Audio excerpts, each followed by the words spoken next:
If you're ashamed of who you are and you're feeling like no one else is gonna get me, it's not true.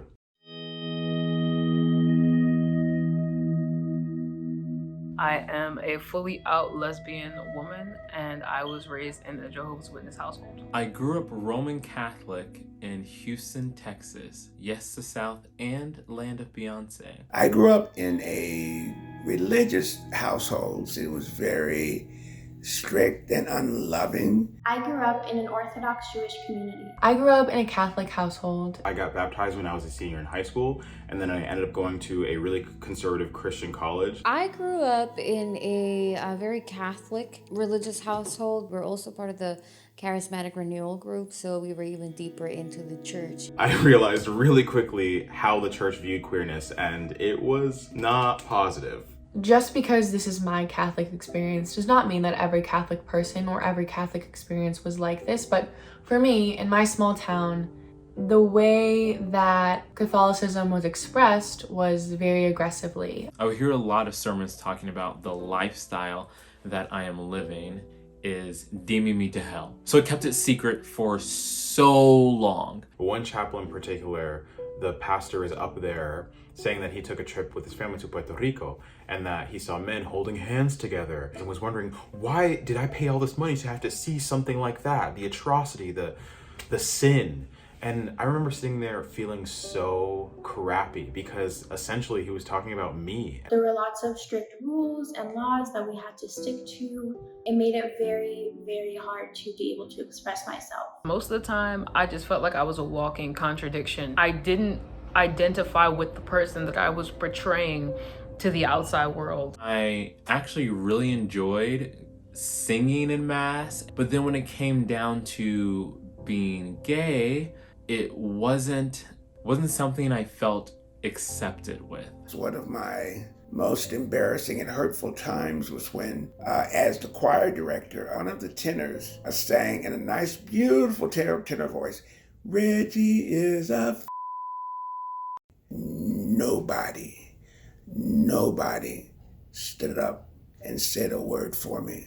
That was absolutely devastating. I was taught that being gay was plain old wrong. You know, you were going to hell. I remember before I came out, it felt like I had already lost everybody in my life. Growing up queer and Black, I really was just trying to survive. So much of me was so scared that my parents, that my community, that my friends would no longer support me. For the longest time, I thought I was the only one. There wasn't examples of someone like me when I was growing up that told me it was okay to be who I was. Realizing that I was part of the LGBT community was very empowering on one hand, but on the other hand, it was also very scary. Every single week after I came out that I went to church, I would just pray that the news hadn't spread. I felt dirty. I didn't feel like I could be myself. I felt ashamed of who I was at first. You know, I felt very ashamed. I tried to pray it away. I left the church when I was 16 years old because I told my mother, I don't want to come here anymore. I heard a lot of things about don't do this, don't do that, but I did not hear very much about love.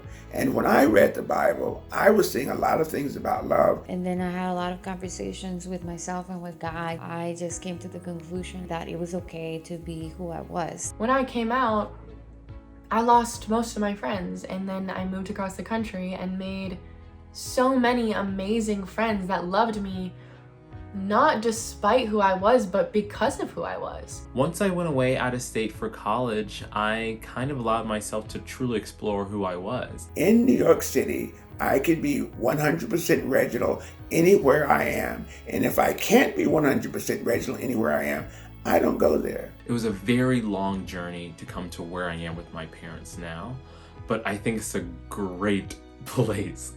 Is there still room to grow? Yes. But I think that where we're at is a place that I never thought we would be, even 3 years ago. My relationship with my mother has grown stronger. I didn't come out to my mother until actually I was 19 years old. She smiled and said, Reginald, I kind of thought so, but I never taught you who to love. I just taught you to love. And no matter who you are or what you do, you'll always be my son, and I will always love you. I've learned to love myself because I deserve to. I deserve love. I feel safer even in a world that is still not safe for me. I still feel safer because I know that I'm living the life that I want to live. I think that I'm finally at a place where I am 100% confident in my sexuality and no part of me feels ashamed or hidden or like a problem anymore. And if you are a person of faith who does love and accept all queer identities and all people in general, let that be known. If you are an LGBTQ youth that are living in an intolerant environment, I know that you probably can't get away, but know this: you are completely loved and you are completely lovable just because you are enough. If you are being made to feel that your sexuality is inherently wrong, that is a reflection of them and not you. People are gonna make you feel otherized, section off, like a sinner, and you know what? That's not your problem. That is not your problem. Your one job in this life is to be authentic, period. And if they don't love you, there's a whole community of queer people who will embrace you and love you as their own. You are not alone. You are not alone. I mean, I'm sitting right here. Do you see my queer body? I'm literally right here. You are not a sinner. You are worthy of love. There is a world out there that wants to celebrate you. You just gotta find it. I think God made me exactly the way I'm supposed to be, and that's the end of it. And I'm a proud and out lesbian woman. God, it is like really great to say that. Today, I can say I'm a proud queer man who loves to gender bend and explore his sexuality in a way that I truly never thought that I would. My name is Reginald Thomas Brown. My pronouns are they and them. I am a queer, gender non-conforming, Black revolutionary who is loving my life like it's golden.